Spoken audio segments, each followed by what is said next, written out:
It was about late November in Colorado, and I was about 7 or 8.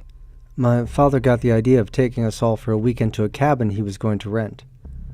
My mother thought it was a great idea for me, my sister, my father, and her to bond, so that's exactly what happened. We rented a cabin for a few days. We took off school on Friday to get a head start on getting there, which I had no issue with. We got there and it sure was cold. Well, it was almost December, so I guess it made sense that it was so cold. Anyway, we got all set up and decided where we'd all sleep. We ate dinner and then got all set up for bed, and we were thinking about what we'd do tomorrow. We got there kind of late, so we couldn't do much on the first day. That night, though, I heard noises outside. It sounded kind of like footsteps. I looked out the window and saw nothing, so I figured it must have been an animal. I tried to go back to sleep. Then about 15 minutes later, I heard it again. I woke my sister up. She was about 11 at the time, and she heard it as well. We both walked over to the window and saw something out there. We weren't quite sure what it was. We decided it was best for it not to see us, so we went back to sleep. I had a hard time sleeping that night, and so did my sister. When we eventually woke up, my mother was inside making breakfast and my father was outside. I asked my mom if I could go outside with my dad, and she told me sure, while my sister stayed inside and waited for my mother to finish breakfast. I walked outside and my father was talking to some man. A short, chubby man. He had a shaved head and was wearing a veteran cap. He looked really nervous too for some reason. He was sweating a lot as well, even though it was freezing outside. I walked over to him and my father. My father looked at me and said, "Oh, this is my son," and told him my name. The man looked at me and said, "Nice to meet you, kid. My name's Patrick." He smiled and looked at me. I smiled and greeted him back, and it may have seemed rude at the time, but I was just a kid and I asked him, "You look kind of scared. Are you alright?" And he kind of coughed and replied, "Yeah, I'm fine. Just went through shell shock. I'm a veteran," he said, as if I couldn't already tell with the cap he was wearing. He seemed normal then. My father seemed to really like the guy, and I liked him too at first. He told my father he had also rented a cabin with his family and that they were really close to us, so he decided to introduce himself. My father invited him inside for breakfast and he stayed, and all was normal. I went outside to play after that with my father and Patrick. While outside, I fell and scraped my knee and I started crying. My father was inside at the time, a bad time for him to be inside. My mother was calling for him and he ran inside while I was out there with Patrick. Patrick ran over to me and told me to come with him to his cabin because he had some band-aids. I agreed and I went with him. I wasn't a very smart kid. I went with Patrick. We talked about what I liked doing and I told him about video games that I played and stuff like that. And then things got weird. He asked me what shoe size I was and how old I am. I didn't know what my shoe size was, I told him, but I told him my age. He just kind of chuckled and said something along the lines of, "Good to know." Also, his cabin was nowhere near ours. It was way back. It took about 20 to 25 minutes to walk there. I was tired and there was no point in getting the band-aid anymore, but I still decided to keep going since I had walked so long. We got to the cabin and he told me to go in first, so I did. As soon as I walked in, I realized something. There was nobody in there. No family. I asked him where his family was and he didn't answer, pretending like he didn't hear. He then locked the door. I then got kind of frightened. He told me, "I'll be right back with the Band-Aid, kiddo." He walked into the kitchen and pulled one out from somewhere, and then walked back and told me to have a seat and he'd put it on. I sat down and he put it on me. He also held my leg with his other hand and rubbed up and down it and told me, "You're rather muscular, kid. I like that." I got kind of scared and immediately stood up. He asked me what was wrong and I told him nothing and that my leg was feeling much better.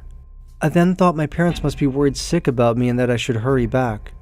He insisted that I stay a little bit longer and ate there.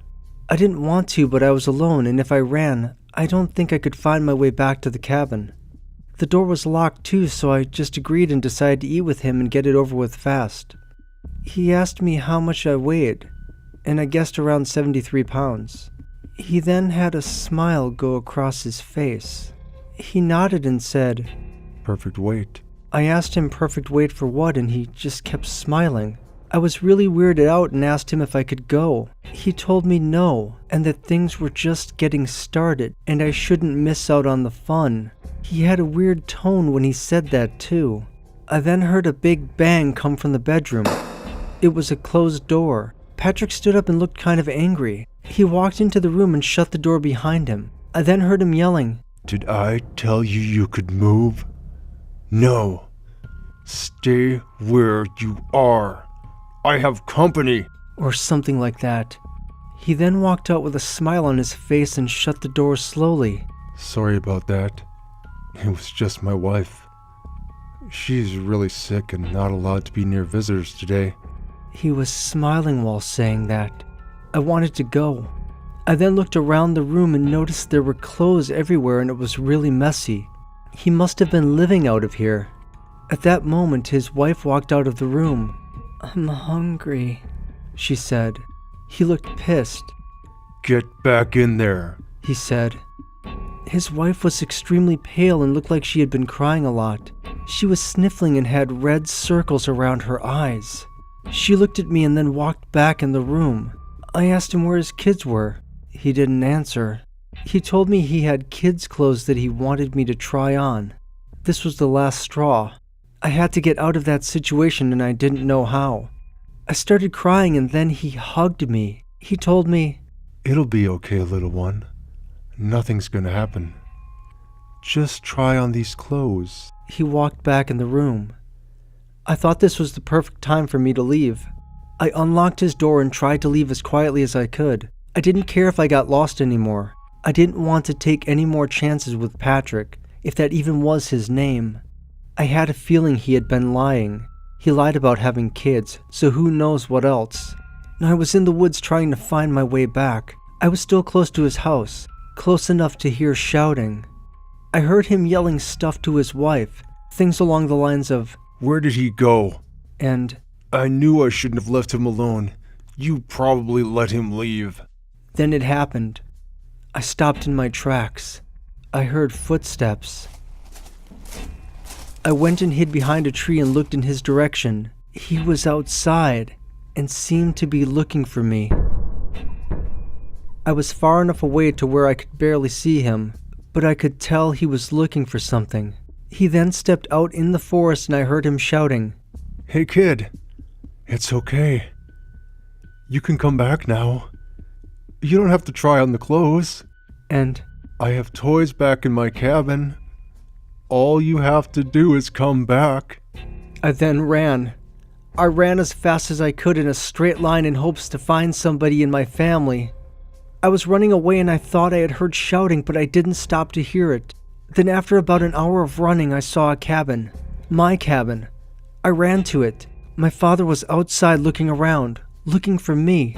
I ran up to him crying and I told him Patrick wasn't a good guy and that he was really weird and touching my leg and stuff. My father immediately called the person he rented the cabin from, and he said that nobody had rented that cabin. My father looked at me and told me to never follow any stranger ever again. We immediately left that day and asked for a refund on the next day. The guy renting them out apologized. The man having the cabin rentals called the police and the police went back there and checked the cabin, and there was nobody back there, not even his wife. My clothes and belongings were still there, is what they told us. Nothing really happened after that. They asked questions and left. They never called us or told us anything about him ever again. Patrick most likely wasn't his real name, and he probably wasn't a veteran. I just want to know what happened to him and his wife, and how he even got a wife in the first place, and how and why he lived back in that cabin. He seemed to have lived there for a while. I guess he left because he figured the police would be coming after him because he didn't rent the cabin. So many questions that will never get answered. I'm just glad it's all over, and I hope I never have to see the cabin man again.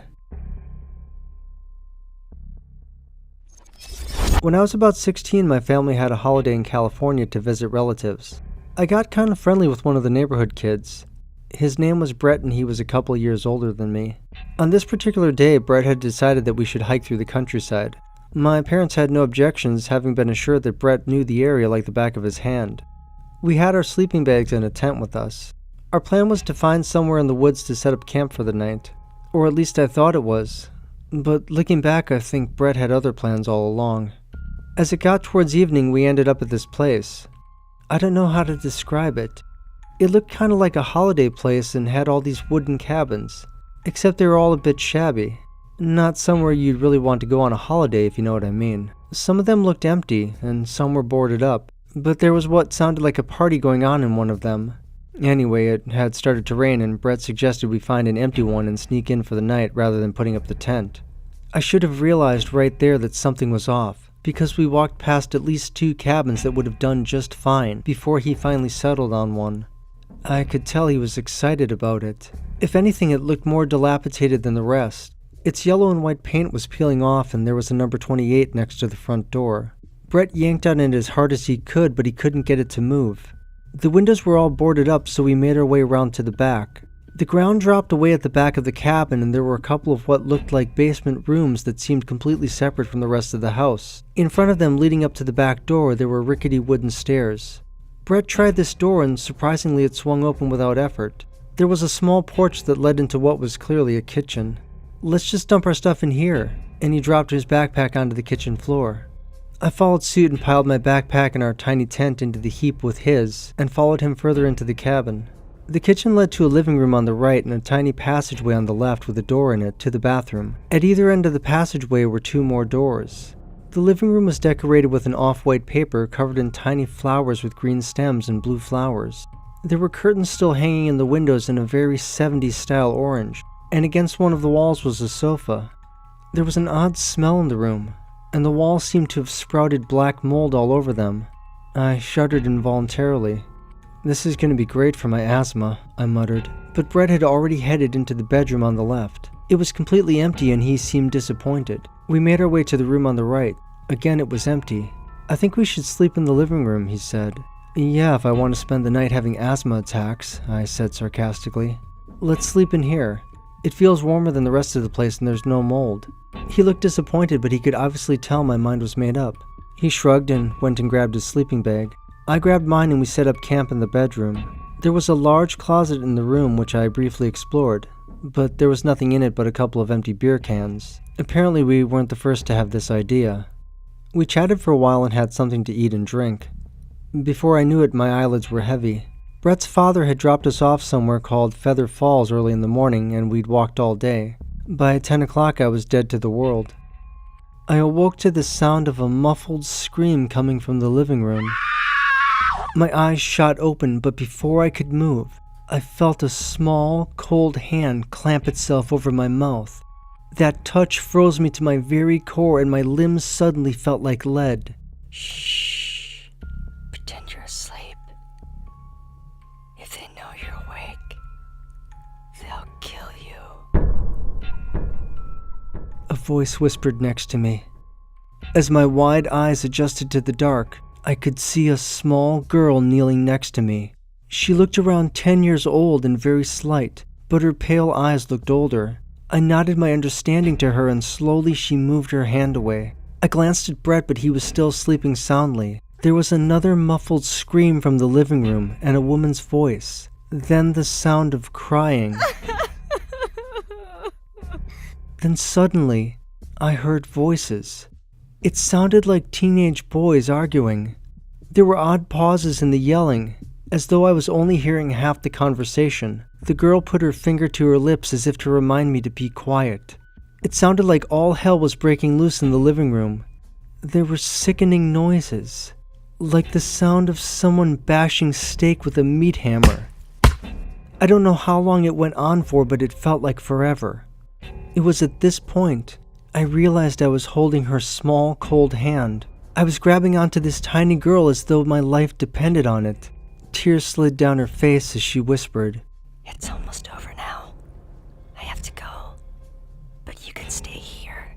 And there was such a sadness in the way she said it. I realized that I was crying too. With that, she got up and walked out the door, and utter silence filled the cabin. I wanted with all of my being to believe it was a dream, but I knew I hadn't imagined it. I tried shaking Brett, but I couldn't wake him. He was breathing deeply and seemed to be in a very deep sleep. Suddenly, I had that odd familiar feeling of my lungs clamping shut. I realized I had almost been holding my breath for an hour, and the stress and panic had brought on one of my asthma attacks. I scrambled around the floor, and then I realized I'd left my backpack in the kitchen, complete with my inhaler. I tried to control my breathing to see if it eased, but it began to get worse, and suddenly I knew I had no choice. If I didn't go and get it, I might end up dead anyway. Comforting myself with the thought that there hadn't been any noises in the cabin for a while, I crept out of my sleeping bag and out the door towards the kitchen. I felt my way around the halls in the dark, praying I wouldn't make a noise, but the cabin sounded utterly quiet and empty. In the distance, I could still hear the sounds of a party coming from one of the other cabins. I grabbed my inhaler quickly and used it. My lungs began to open and finally, I could take a proper breath. The smell in there was disgusting. I was satisfied there was no one in the cabin anymore. If there had been, I'm pretty certain they'd have heard me already. I grabbed a flashlight from my backpack and made my way back towards the bedroom. As the light swung over the living room floor, I stopped dead in my tracks. As long as I live, I will never forget that sight. On the floor were 3 bodies. One by the sofa was covered with a blanket, and the other 2, teenage boys, were laying on the floor. They had clearly been bludgeoned and stabbed. There was blood everywhere, even on the walls. There was no sign of the little girl, though. That's when I lost it. I went plowing into the bedroom. "Brett, wake the hell up." I was just about pulling him out of his sleeping bag. This time he woke up easily. "They're dead. All of them." "What? You actually saw something?" I had no idea what he was talking about, and in that moment I didn't care. Babbling incoherently and practically dragging him by the arm, I pulled him into the living room. My mouth fell open. There was nothing there. The walls were covered in wood paneling. The flowery wallpaper was gone and there was no curtains. There was no sofa. And definitely no bodies. Honestly, Brett, I was almost sobbing again. There were bodies, 3 of them, and the rooms all changed. Brett looked at me dubiously. "Someone told you about this place, didn't they?" "Nobody told me anything. I don't know anyone here, do I, dumbass? There was wallpaper and a sofa." I trailed off. "No, there wasn't," he hissed, and I could sense the panic begin to rise in his voice. This room was empty and there wasn't any wallpaper. I was dumbstruck. Clearly, Brett hadn't seen the room as I had seen it. "I just want to get the hell out of here." And I barged past him into the kitchen. I grabbed my backpack and stumbled down the back stairs in the dark. Brett followed closely behind me. We half ran and half stumbled to the cabin where the sounds of partying were coming from and banged on the door. A very drunk, very pretty girl answered it, and we asked if we could use the phone. She took one look at our pale faces and gave a low whistle. "You've been in cabin 28, ain't you?" We nodded dumbly. I called my dad, and within the hour we were in the car heading home. I could feel the anger coming from the driver's seat on the journey home. My dad wasn't exactly pleased with being disturbed in the early hours. Brett and I spoke very little in the car. I did mention to him how hard it had been to wake him up, and he looked at me with these tortured eyes. "I could hear you, but I couldn't wake up. I was dreaming I was trapped under the floorboards in a little wooden house. It's the most terrifying dream I've ever had in my life." And he shuddered. I never saw him again after that night. The next day I was sick, and by the time I was feeling better, it was time to go back home. At the time this took place, I had no internet, so the memories of that night were unexplained for a very long time. Brett never told me where we had gone, but I've always felt that our visit there was no accident.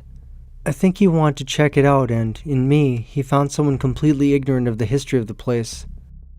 Recently, however, I checked out Cabin 28 online. I read about the gruesome murder of a woman and her son and his friend, and the disappearance of her 12-year-old daughter, whose bones were later found near Feather Falls. I read about the children that slept through the whole thing in the bedroom Brett and I occupied that night. What really got to me, though, was a crime scene photo I came across of the wall inside the cabin. A photo of pale walls with a small floral pattern of green stems and blue flowers. Shh. Pretend you're asleep. If they know you're awake, they'll kill